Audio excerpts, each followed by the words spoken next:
Shalom Bapak, Ibu, Saudara yang kasih Tuhan. Juga saudara-saudara semua yang ada di rumah, mungkin dimanapun saudara berada, kita luangkan waktu sejenak untuk kita bersama belajar tentang firman Tuhan. Hari ini adalah hari di mana Tuhan Yesus naik ke surga. Sebenarnya kita bukan memperingati yang utama itu tentang naik ke surga ya enggak saudara, karena memang biasa saudara bagi orang Kristen itu naik ke surga karena memang orang Kristen rumahnya di sana. Masalahnya di sini sebelum dia naik ke surga, dia memberikan pesan kepada saudara dan saya. Itu yang penting saudara. Jadi orang yang mau meninggal, artinya yang mau meninggalkan dunia ini dan dia memberikan kata-kata terakhir itu seperti wasiat, seperti besok saya bentar lagi kan saya sudah meninggal, saya punya emas 1 ton di sana umpamanya. Jadi, ya. Dan biasanya yang diingat ada sesuatu yang berharga yang kita bisa harapkan dari orang yang meninggal itu. Dan Tuhan di sini dikatakan kalau kita baca di mungkin di Matius 28. Matius 28 mulai ayat 18. Dikatakan Tuhan Yesus mendekati mereka dan berkata, seperti kepada mereka juga seperti kepada saudara dan saya. Dia mengatakan kepadaku, Tuhan Yesus bilang kepadaku, dengan Tuhan Yesus itu telah diberikan segala kuasa di surga dan di bumi. Jadi di sini percaya dan tidak terserah saudara, juga terserah saya. Tapi dia mengatakan kepadaku telah diberikan oleh Tuhan Allah pemilik surga itu kuasa di surga dan di bumi. Dan dia ingin dikatakan di sini, karena aku sudah berkuasa di sana dan sebagai pemilikku seperti yang itu saudara, pergilah, keluar dari rumahmu. Jadikanlah semua bangsa muridku dan baptislah mereka dalam nama Bapa dan Anak dan Roh Kudus. Tergantung kita responnya saudara. Jadi dengan cara apa pada dasarnya kalau kita memang dengar-dengaran dengan Tuhan ini mulainya bagaimana dan caranya bagaimana, yang penting kita meresponi dulu. Dan kita memang hidup ini kita mengemban itu saudara. Mengemban supaya kita ikut kerja dengan Tuhan Yesus itu menjadikan semua bangsa murid yang Tuhan. Dan baptislah mereka dalam nama Bapa dan Anak dan Roh Kudus. Di samping itu kita suruh mengajar dan ajarlah mereka melakukan segala sesuatu yang telah kuperintahkan kepadamu. Dan ketahuilah dan taulah kamu, misalkan, Tuhan Yesus akan menyertai saudara dan saya senantiasa dikatakan. Selamanya dia akan menyertai kita sampai kesudahan alam. Saudara bisa membayangkannya. Jadi coba direnungkan. Berbagai orang yang merenungkan firman Tuhan, merenungkan di sini dan kita kan baca satu-satu ya. Dia mau pergi dan dia wanti-wanti itu. Terus saya akan ngambil ayat lagi di Yohanes 4 ya. Waktu Tuhan Yesus masih hidup di dunia. Yohanes 4 mulai ayat 1 ya. Jadi ini juga firman Tuhan coba direnungkannya. Ketika Tuhan Yesus mengetahui bahwa orang-orang Farisi telah mendengar bahwa ia memperoleh dan membaptis murid lebih banyak daripada Yohanes, meskipun Tuhan Yesus sendiri tidak membaptis, melainkan murid-muridnya. Ia pun meninggalkan Yudea dan kembali lagi ke Galilea. Nah, waktu dia pergi ke Galilea itu, dia harus melintasi daerah Samaria. Di daerah orang yang punya gap lah sama orang Yahudi ini. Hubungannya kurang harmonis lah, kurang baik. Maka sampailah ia ke sebuah kota di Samaria yang bernama Sikar. Ya, perhatikan ya. Dan waktu dia mau pergi, dia harus melintasi tempat itu, dan dia harus lewat di Sikar ini. Dekat tanah yang diberikan Yakub dahulu kepada anaknya Yusuf. Di situ terdapat sumur Yakub. Semua orang tuh kalau kayak Yakub, semua orang ngakui keturunan Yakub, semua ada. Sekarang pun juga seperti itu. Baik orang Kristen, orang Islam, orang Yahudi ya semua, pokoknya dari Abraham itu pokoknya ya itu urusan masing-masing. Tapi pada dasarnya di sini sudah sampai di Sikar, Tuhan Yesus dikatakan sangat letih. Ayat 6 ya. Sangat letih oleh perjalanan karena itu ia duduk di pinggir sumur. Jadi dia pinggir tempat duduk tidak ada sumur, duduk dan dia di pinggir sumur itu. Hari kira-kira pukul 12, panas dah. Maka datanglah seorang perempuan Samaria hendak menimba air. Kata Tuhan Yesus kepadanya, berilah aku minum. Di samping letih, haus sekali dia. Jadi lemes dah jalan. Soalnya jalan kaki udah. Jadi dia kalau pergi tidak seperti saudara bisa naik sepeda motor. Kalau tidak ada sepeda motor naik bimo ya. Paling jelek lah naik sepeda gayung kalau mau saudara. Zaman sekarang tidak mau. Tapi zaman dulu jalan kaki kemana-mana. Dia keliling Israel semua jalan kaki.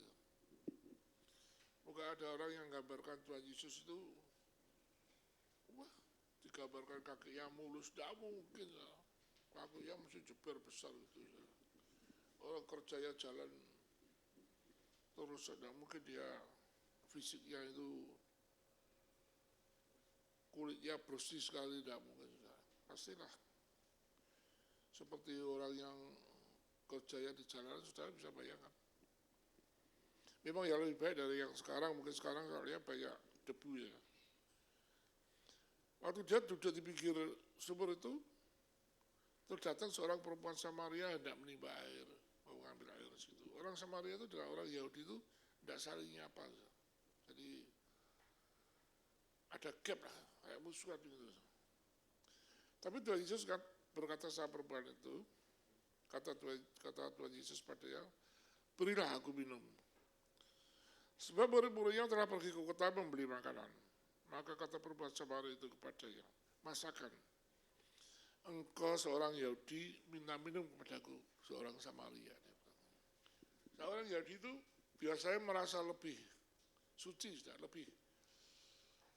lebih beradab, lebih baik lah dari orang Samaria. Terus waktu lihat Tuhan Yesus itu minta minum, langsung orang Samaria itu, masa kamu orang Yahudi minta aku minum gitu, tidak najis nanti gitu. Sebab orang Yahudi tidak bergaul dengan orang Samaria. Jawab Tuhan Yesus padanya, jikalau engkau tahu tentang karunia Allah, dan siapakah dia yang berkata kepadamu, berilah aku minum, niscaya engkau telah meminta kepadanya dan telah memberikan kepadamu air hidup. Kata perempuan itu kepadanya, Tuhan, engkau tidak punya timba dan sumur ini amat dalam. Dari manakah engkau memperoleh air hidup itu?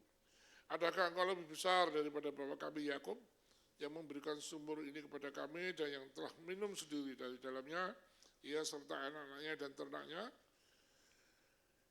Jawab Tuhan Yesus kepadanya, barang siapa minum air ini, ia akan haus lagi. Tetapi barang siapa minum air yang akan kuberikan kepadanya, ia akan tidak haus untuk selama-lamanya. Sebaliknya, air yang akan kuberikan kepadanya akan menjadi mata air di dalam dirinya yang terus-menerus memancar sampai kepada hidup yang kekal.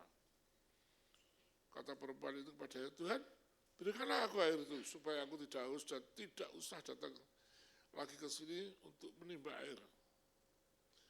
Jadi manusia itu dia akan lebih tertarik itu dengan jasmani daripada rohani. Jadi begitu ada air yang jadi haus, waduh, kasih dong air itu biar aku enggak jalan kaki ke sana kemari untuk cari air itu. Berilah aku air itu. Kata Tuhan Yesus padanya, pergilah panggillah suamimu dan datang ke sini. Kata perempuan itu, aku tidak mempunyai suami. Kata Tuhan Yesus kepadanya, tepat katamu bahwa engkau tidak mempunyai suami. Sebab engkau sudah mempunyai 5 suami. Dan yang ada sekarang padamu bukanlah suamimu. Dalam hal ini engkau berkata benar. Kaget perempuan itu, soalnya peristiwanya persis itu. Kata perempuan itu kepada Tuhan, nyata sekarang padaku bahwa engkau seorang nabi. Nenek moyang kami menyembah di atas gunung ini, tetapi kamu katakan bahwa Yerusalem tempat orang menyembah. Kata Tuhan Yesus kepadanya, percayalah kepadaku, hai perempuan, saatnya akan tiba bahwa kamu akan menyembah Bapa, bukan di gunung ini, bukan juga di Yerusalem. Kamu menyembah apa yang tidak kamu kenal, kami menyembah apa yang kami kenal. Sebab keselamatan datang dari bangsa Yahudi. Tetapi saatnya akan datang dan sudah tiba sekarang bahwa penyembah-penyembah benar akan menyembah Bapa dalam roh dan kebenaran. Sebab Bapa menghendaki penyembah-penyembah demikian. Allah itu roh dan barang siapa menyembah dia harus menyembahnya dalam roh dan kebenaran. Jawab perempuan itu, aku tahu bahwa Mesias akan datang yang disebut juga Kristus. Apabila ia datang, ia akan memberitakan segala sesuatu kepada kami. Kata Tuhan Yesus padanya, akulah dia yang sedang berkata-kata dengan engkau. Pada waktu itu datanglah murid-murid ia dan mereka heran bahwa ia sedang bercakap-cakap dengan seorang perempuan. Tetapi tidak seorang pun yang berkata apa yang kau kehendaki atau apa yang kau percakapkan dengan dia. Maka perempuan itu meninggalkan tempatnya di situ lalu pergi ke kota dan berkata pada orang-orang yang di situ, mari lihat, di sana ada seorang yang mengatakan kepadaku segala sesuatu yang telah kuperbuat. Artinya dia punya suami 5, sudah cerai semua dan sekarang yang ada pada dia bukan suaminya malah. Mungkinkah dia Kristus itu? Maka mereka pun pergi keluar kota lalu datang kepada Tuhan Yesus. Sementara itu murid-muridnya mengajak dia katanya, Rabi, makanlah. Akan tetapi Tuhan Yesus berkata kepada mereka, padaku ada makanan yang tidak kamu kenal. Maka murid-murid itu berkata seorang kepada yang lain, adakah orang telah membawa sesuatu kepadanya untuk dimakan? Kata Tuhan Yesus padanya kepada mereka, pada murid-muridnya, makananku ialah melakukan kehendak dia yang mengutus aku dan menyelesaikan pekerjaannya. Jadi makanannya Tuhan Yesus dia katakan, melakukan kehendak dia yang mengutus aku dan menyelesaikan pekerjaannya. Bukankah kamu mengatakan 4 bulan lagi tibalah musim menuai? Tetapi aku berkata kepadamu, lihatlah sekelilingmu dan pandanglah ladang-ladang yang sudah menguning dan matang untuk dituai. Sekarang juga penuai telah menerima buahnya dan ia mengumpulkan buah untuk hidup yang kekal. Sehingga penabur dan penuai sama-sama bersukacita. Sebab dalam hal ini benarlah peribahasa yang seorang menabur dan yang lain menuai. Aku mengutus kamu untuk menuai apa yang tidak kamu usahakan. Orang-orang berusaha dan kamu datang memetik hasil usaha mereka. Dikatakan itu dan banyak orang Samaria dari kota itu telah menjadi percaya kepadanya karena perkataan perempuan itu. Perempuannya yang tadi bicara dengan Tuhan Yesus. Yang bersaksi karena dia katakan kepadaku segala sesuatu yang telah kuperbuat. Ketika orang Samaria itu sampai kepada Tuhan Yesus, mereka meminta kepadanya supaya ia tinggal pada mereka dan ia pun tinggal di situ 2 hari lamanya. Dan lebih banyak lagi orang yang percaya karena perkataannya. Dan mereka berkata kepada perempuan itu, kami percaya tetapi bukan lagi karena apa yang kau katakan, sebab kami sendiri telah mendengar dia dan kami tahu bahwa dialah benar-benar juru selamat dunia. Sebentar cerita ini seperti kayak angin aja ya. Tapi di sini dikatakan Perempuan itu sebetulnya datang dia mau ngambil air, tujuannya ngambil air.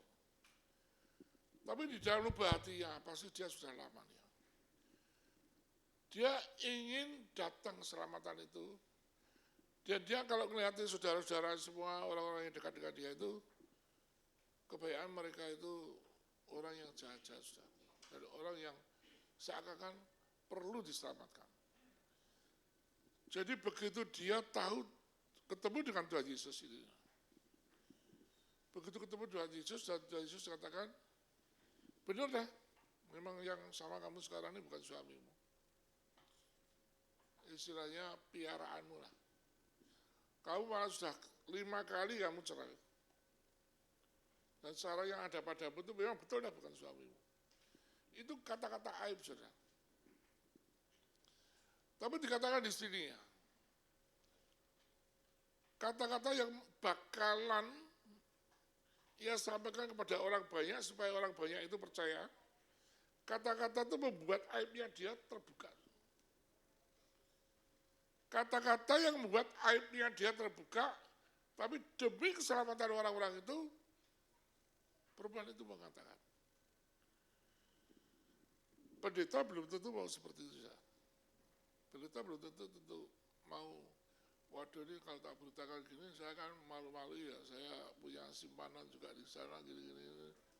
Oh lebih baik dah, nggak usah dah bilang soal kekudusan laki perempuan, umpamanya gitu, daripada saya sendiri terkuak. Tapi kalau ini dia nyertakan. Kalian semua ya, tak kasih tahu berbahaya itu.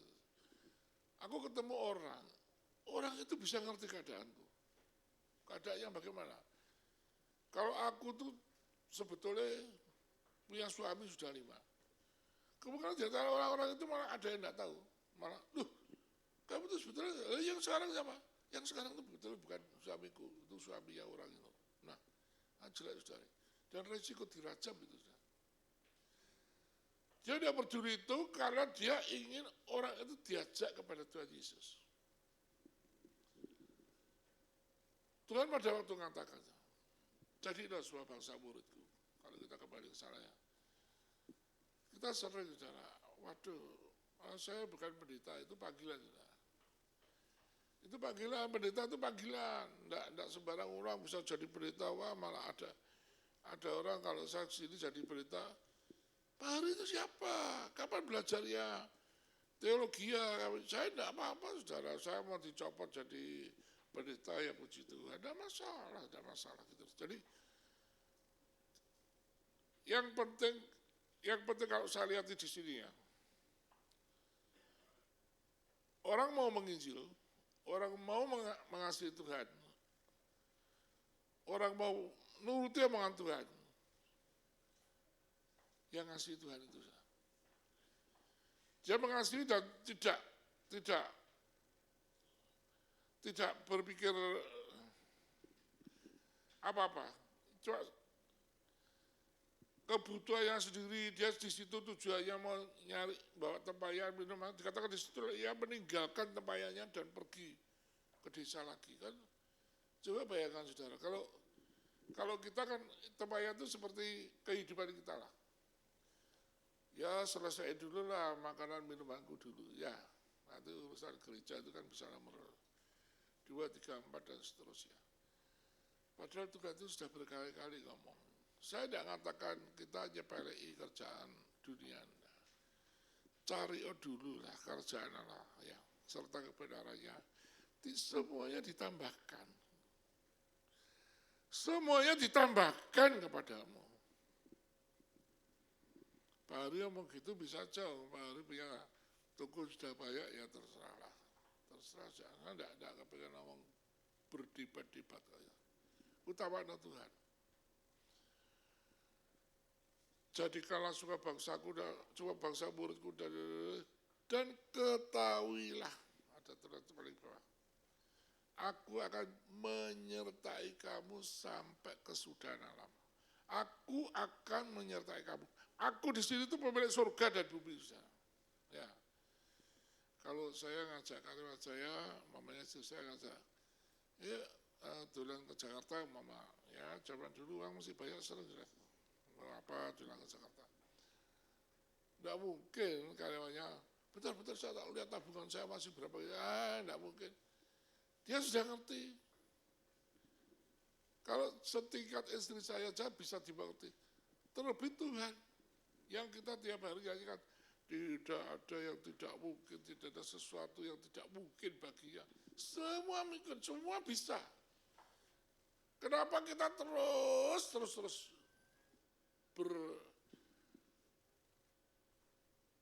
berdebat aja. Waduh, saya belum bisa, Pak. Ini sekarang ini soalnya gini. Nah, kalau saya digituin biasanya saya, oh ya memang ya baiklah orang namanya gini. Tapi saya yang batin lah. Kalau orang kasih Tuhan, kita tuh berutang jiwa. Jadi Tuhan itu tidak bisa kamu ukur dengan seperti itu. Jadi, dan kalau Tuhan nyertai kita ya, apa sih mau problema yang mau dihadapi?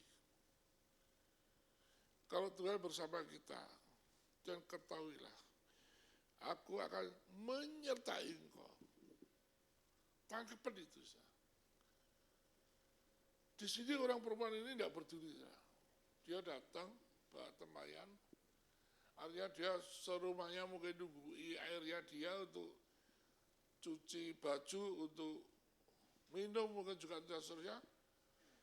Waktu dia ketemu dengan Tuhan Yesus, wih, Nabi ini ternyata ngerti ini dia. Aibku dia tahu. Wah, langsung balik dia dikatakan di situ, ini kan ada tertulis di sini.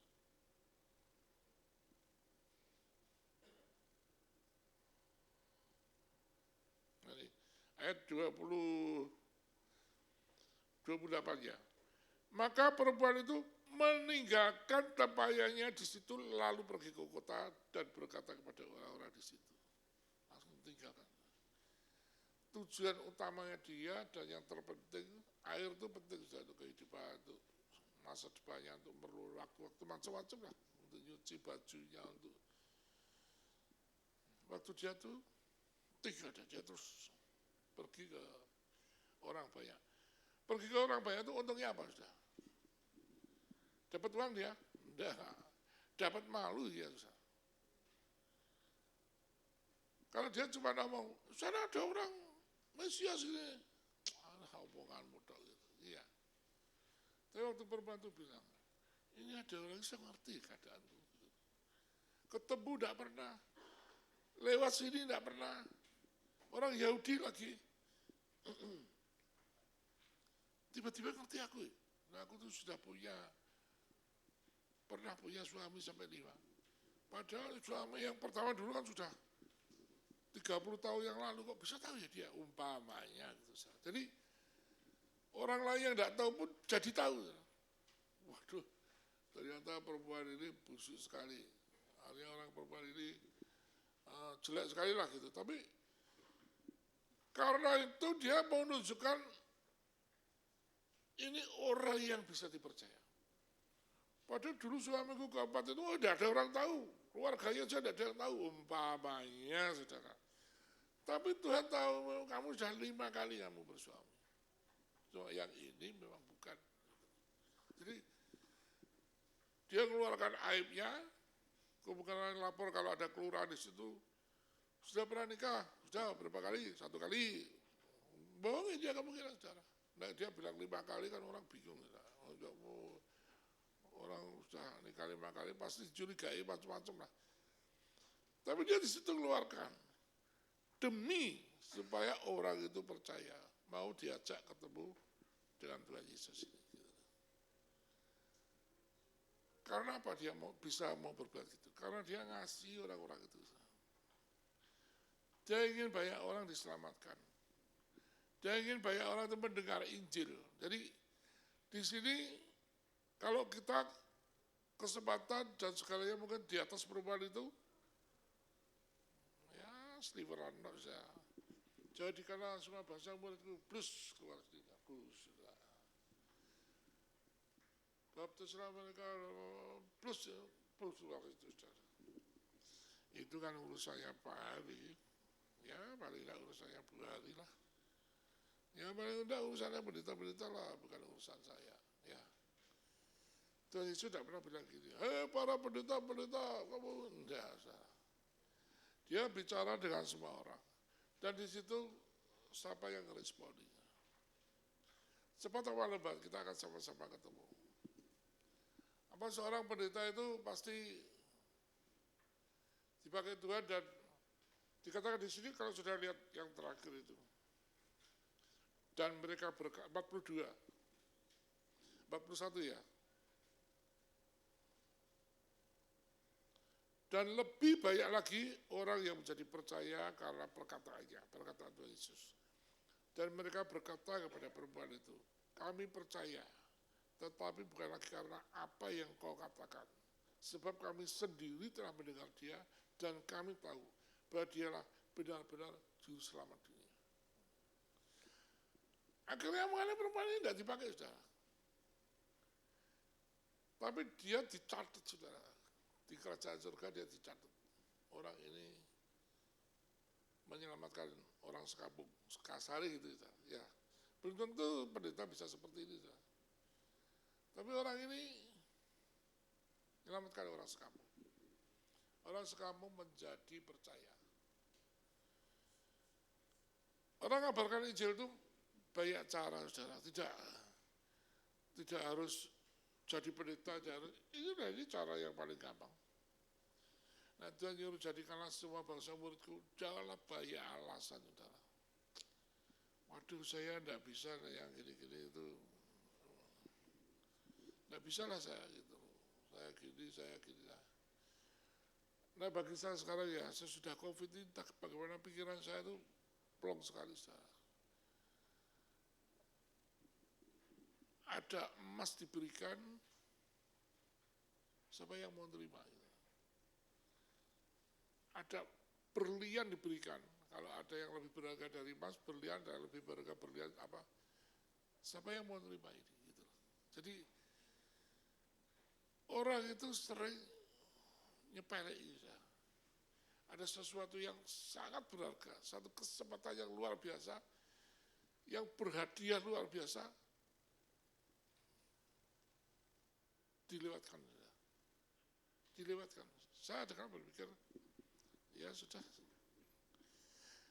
Tapi kalau saya tidak omongkan, seakan-akan sebisa mau saya ambil semua, saya salah di hadapan Tuhan. Saya harus bicarakan itu. Saya harus utarakan terus itu. Surga itu tidak bisa kita pikirkan lah, tapi biar kita tahu itu. Surga itu kuasa di surga dan di bumi, dia katakan sudah diberikan kepadaku. Oleh karena itu, Tuhan Yesus katakan itu. Jadi dia yang memegang kunci itu. Bahkan yang terakhir kunci kerajaan maut pun dia yang pegang. Nah kita bilang, oh saya kan tidak mungkin mati, ya saya tidak bisa ngomong. Tapi tidak ada orang itu. Orang pasti masuk ke sana. Dan di situ kita akan berhadapan. Aduh Tuhan, saya tahu gini ya Tuhan, tidak mungkin saya diem aja. Pasti saya mau, pasti mau. Sudah terlanjur, sudah. Nah belum mesti apa dah, tidak gubris dah. Aduh saya mesti repot itu, saya malu karena saya tidak masalah. Jadi saya cuma dia menganggap ya saudara, manusia itu tujuannya itu padahal sebetulnya cuma makan. Manusia itu tujuannya makan. Saudara kerja mati-mati itu makan. Wah apalagi saudara. Dan itu yang utama dah. Tapi Tuhan mengutamakan makan itu dia katakan di sini. Makananku, dia bilang, melakukan kehendak dia dan menyelesaikan, itu makananku. Jadi dia nganggap yang utama dari segala yang utama itu, ini jasmani loh padahal urusan makanan. Kerjaan Tuhan, dan nyelesaikan itu. Ada ini saudara, bukan saya lah yang ngomong dan saya yang menyampaikan saudara. Ayat 34 ya, Yohanes 4 tadi. Kata Tuhan Yesus pada mereka, makananku ialah melakukan kehendak Dia yang mengutus aku dan menyelesaikan pekerjaannya. Itu dosa. Jadi makananku itu melakukan kehendak Dia yang mengutus aku dan menyelesaikan. Kita semuanya ini utusan Tuhan. Kalau saudara merasa, saudara jangan merasa nganggur. Saya utusan Tuhan, saya anak Tuhan. Saya orangnya Tuhan. Dan saya perlu membantu orang tua saya. Dengan sekeras-keras pekerjaan saya harus membantu orang tua saya. Biar besok kalau saya ketemu itu, jangan ada seorang pun yang datang kepadaku dengan tangan hampa. Ada ulangan 18 saya datang. Apa 16. Jangan ada seorang pun yang datang kepadaku, tidak usah dikeluarkan apa lah. Tapi Tuhan bilang jangan ada seorang pun yang datang sama Tuhan itu dengan tidak bawa apa-apa. Nah, ini Tuhan aku sudah lakukan. Kita melakukan saja belum tentu kita bisa ada hasil. Nabrak saja. Kalau kita melakukan, kita pamerkan itu katanya hilang. Saya cuma kepengen tahu, pengen sedikitlah.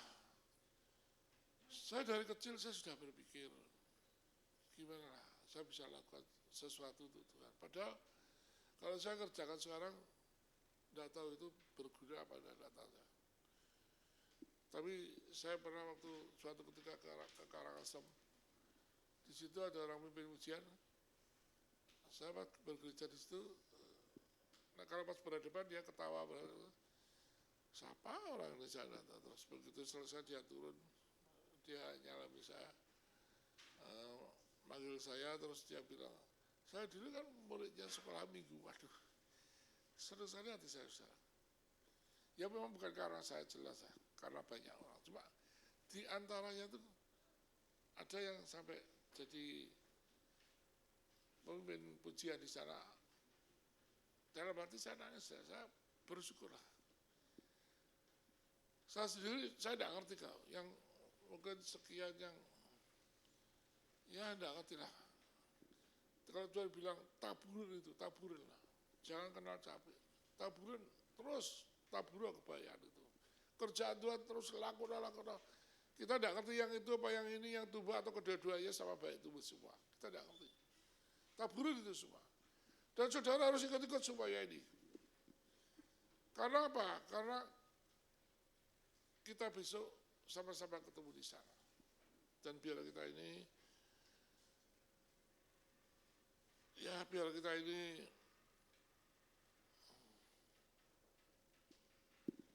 senanglah akhirnya kita. Saya tidak bisa bicara banyak ya karena yang punya janji cuma Tuhan. Yang punya janji cuma Tuhan. Jadi apa yang kalian lakukan semuanya itu dicatat sama Tuhan. Ya. Saya tadi senang di sini, Ayu bisa memimpin Putri Bayu tadi. Saya lihat panggil Ayu sama Putri itu sering terbalik-balik. Putri ya, Putri memimpin ujian di sini. Harusnya semua sudah memimpin, sudah bisa harusnya. Lala harusnya sudah bisa. Masa yang memimpin lebih kecil, yang dipimpin lebih gede. Nah ini, dan semua harus bisa di sini belajar lah, gitu ya. Jadi harus di sini, bisa jadi pemimpin pujian di Kanada sana, bisa kemana pun lah saudara.